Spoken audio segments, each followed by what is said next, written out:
Você tem duas formas de acessar o ForPDI, duas formas de ser configurado. Uma delas é fazendo o download e instalação no próprio servidor da instituição. E a segunda forma é solicitando a equipe de suporte para que crie um domínio para você e te envie um endereço de login válido. Bom, se você fez a configuração do ForPDI no seu servidor, você vai acessar o domínio que você mesmo criou. Se você está utilizando a configuração feita pela nossa equipe, você vai utilizar, por padrão, a sigla da sua instituição.forpdi.org. Este é um ambiente demo, uma demonstração que foi criado para esta videoaula. Da mesma forma, o login ele difere de quando você faz a configuração e de quando nós fazemos para você. Se você que fez o login, ele está presente nas instruções, é só você seguir o guia. E se nós fizemos a configuração para você, você vai receber um nome de usuário e uma senha. Eu vou utilizar a senha padrão para logar no sistema. Simples, é só colocar o seu usuário, no caso o login é o e-mail, e a senha. Clicar em fazer login, você vai ser direcionado para dentro do sistema. Okay.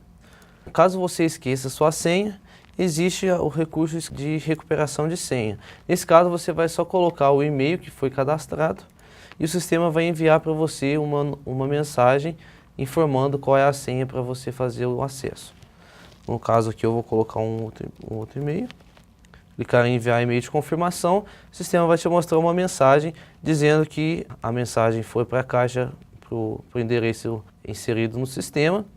E a gente recomenda que em alguns casos o e-mail pode ir para o spam, para algumas restrições dos servidores. Então, caso a mensagem demore um pouco mais para chegar, verifique também o spam que ela, se não estiver na sua caixa de entrada, fatalmente estará lá. Bom, feito isso, você vai receber a senha no seu e-mail, é só voltar aqui e proceder o login novamente.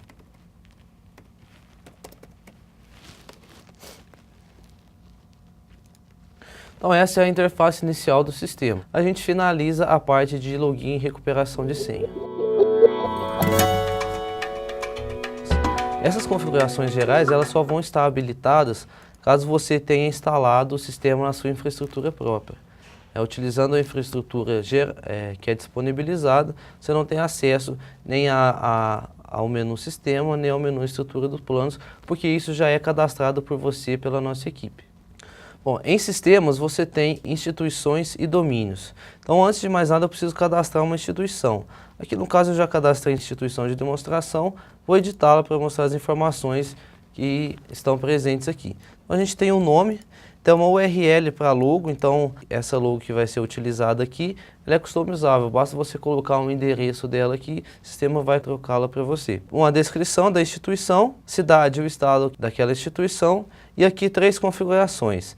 Dashboard da comunidade, se você quer que as informações do seu PDI sejam acessíveis para quem não tem login no sistema, é uma funcionalidade que ela já vem por default marcada como sim, já que é uma obrigação que o PDI ele seja publicizado para a comunidade, não só a comunidade acadêmica, mas para a sociedade como um todo. A segunda configuração, exibir data de vencimento para a comunidade. Se você quer que no plano que for disponibilizado, também estejam disponíveis as datas que as metas estão vencendo, né? Algumas instituições optam por utilizar, outras não, vai a critério de cada um. E o cadastro manual de elementos orçamentários, para você poder controlar, além do planejamento, os elementos orçamentários que estão atrelados a cada uma das ações do seu PDI. Então, não fiz nenhuma alteração. Salvar aqui, atualizei. Para adicionar uma nova instituição, basta clicar aqui no botão adicionar e vai abrir a mesma janela, só que com os campos em brancos você faz o cadastro. Ou sair sem modificações. Feito o cadastro da instituição, nós podemos cadastrar os domínios.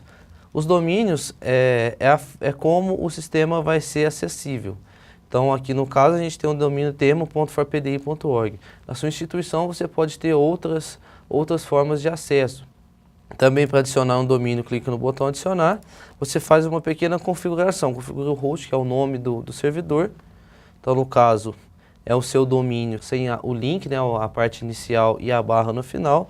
A URL base, que é o endereço mesmo, o endereço de URL vem aqui, então http, ou https, você configura o seu login de acordo com o que você estiver utilizando na instituição.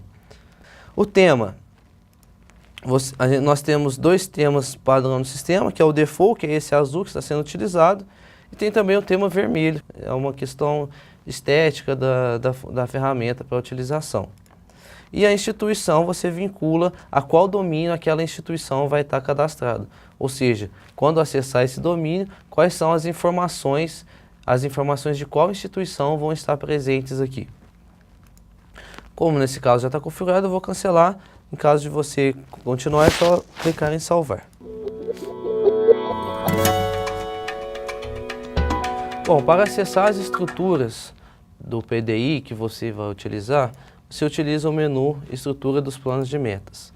Aqui eu já tenho uma estrutura cadastrada, que é a estrutura recomendada pelo FORPLAD, com base no documento de referência, no livro da metodologia que também faz parte desse projeto. Se você utiliza uma estrutura diferente, basta que a sua instituição crie um XML, aqui a gente tem um exemplo, a instituição cria o seu próprio XML e insere aqui com a estrutura que quer ser utilizada. O processo de importação da estrutura também é bem simples. Você clica em importar a estrutura, vem em escolher arquivo. Ele vai abrir a caixa do sistema para você. Eu vou selecionar a minha estrutura, que no caso é a FORPLAD 2.0. Ele faz o carregamento e está aqui a estrutura. Então essa estrutura ela tem um eixo temático, um objetivo, indicador e meta. São 4 níveis. Se você trabalha com mais níveis ou menos níveis, basta configurar esse arquivo e fazer a importação aqui dentro do sistema. Para não ficar repetido aqui, eu vou apagar essa outra estrutura dos nossos arquivos.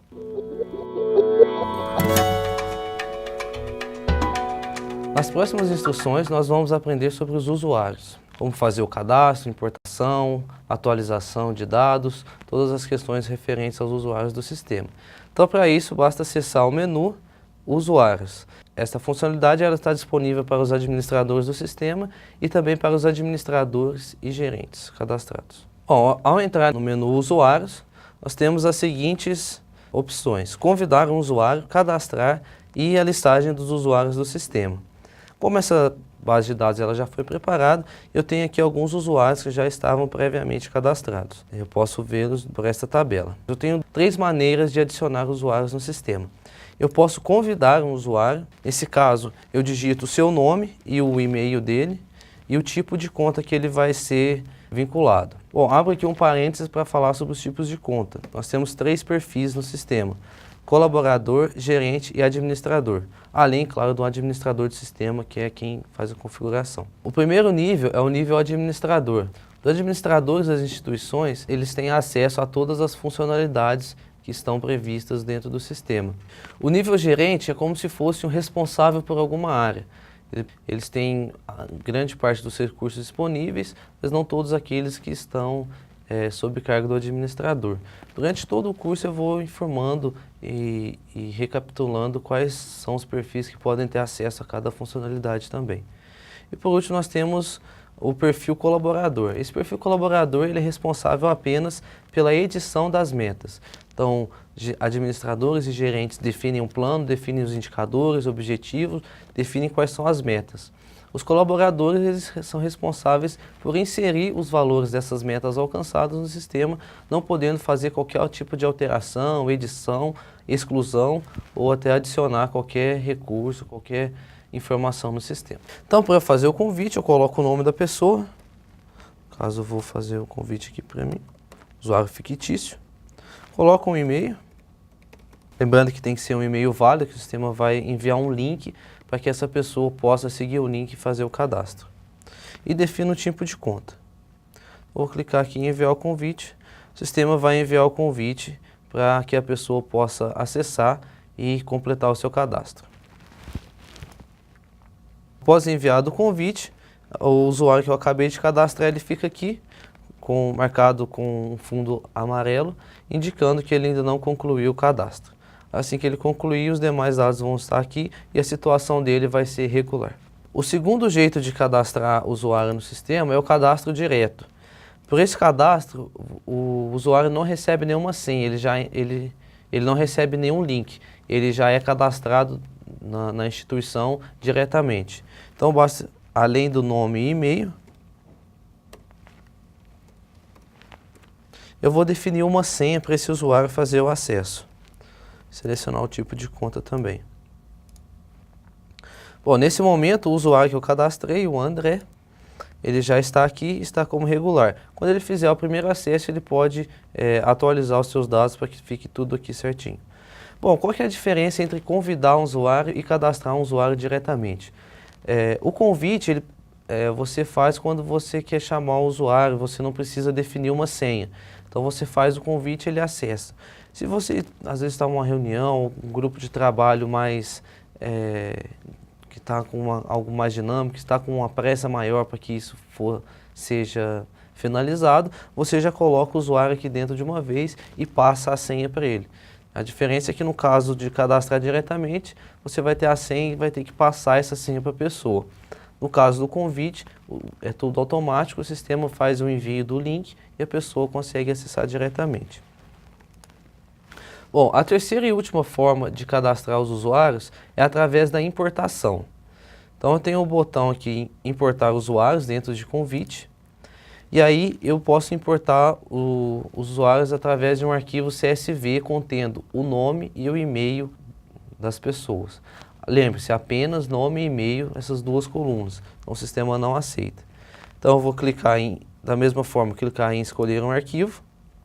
Eu tinha preparado alguns aqui já para a gente colocar. Esses usuários podem vir de outros sistemas da instituição. Eu sei que a instituição tem um sistema de gestão de pessoas e quer cadastrá-los aqui. Por lá você consegue exportar e aqui criar essa rotina para que possam ser inseridos vários usuários de uma só vez. Cliquei em abrir, vai abrir uma caixinha para mim para que eu possa confirmar a importação. Então, essas são as pessoas que estavam cadastradas no meu arquivo. Eu vou marcar qual que eu quero cadastrar, no caso eu quero todas, e vou definir o tipo de conta de cada um. Então terei 2 gerentes, um administrador e um colaborador. Os 4 usuários vou clicar em importar. Todos eles foram importados aqui para a nossa lista.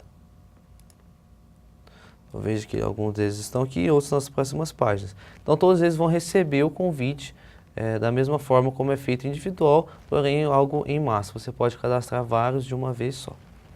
Nós temos várias opções para configurar os usuários. Então todas as configurações elas podem ser feitas aqui por esse menu, essa pequena seta aqui do lado. Então tem a opção para quem já está cadastrado, visualizar, bloquear ou remover.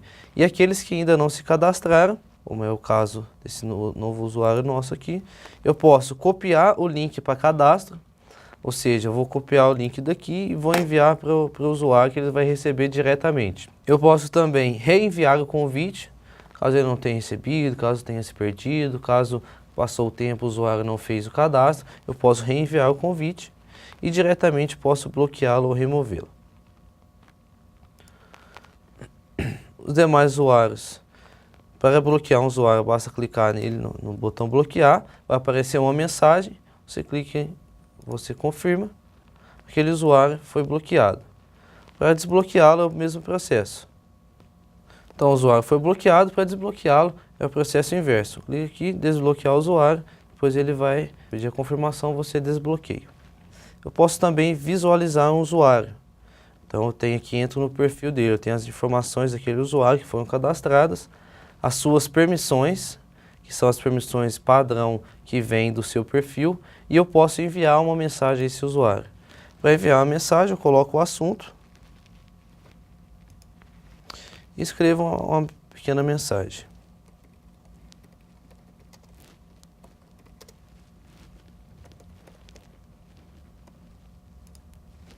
Clico em enviar. A mensagem foi enviada, o usuário vai receber ela por e-mail e no seu próprio perfil. E aqui a gente pode ter o histórico de tudo que foi enviado.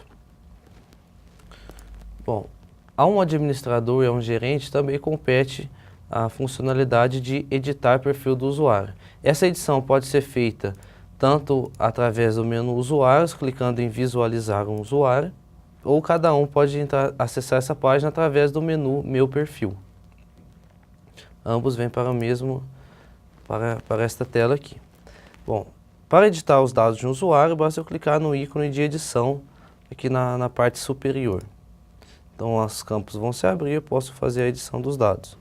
Vou cadastrar um novo telefone.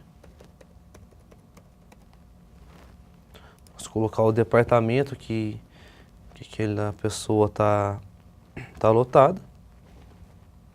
Também alterar o tipo de conta e definir uma nova senha. No caso, usuários e gerentes podem definir uma nova senha para outras pessoas, outros usuários cadastrados. Aqueles que são colaboradores apenas podem entrar aqui e alterar a sua senha, mas tudo fica na questão de edição dos dados do usuário. Se eu não quiser atribuir uma nova senha, basta deixar o campo em branco, clicar em salvar. As atualizações vão estar disponíveis aqui conforme eu cadastrei. Por fim, para fechar a parte de usuários, a gente pode também editar as permissões do usuário. Como eu disse, há um conjunto de permissões que são definidas de acordo com o perfil de cada um. Usuário gerente, usuário colaborador, usuário administrador. Mas eu posso editar essas informações acrescentando ou retirando algumas informações por aqui. Bom, para finalizar a parte dos usuários, nós temos aqui a questão das permissões. Como eu disse, para cada perfil de usuário há um conjunto de permissões definidas. Mas eu posso alterar essas permissões através desse menu editar aqui, onde eu marco o que eu quero e o que eu não quero tirar dos usuários. No caso desse aqui eu vou deixar todos e depois clico em salvar. Então as permissões vão ser alteradas.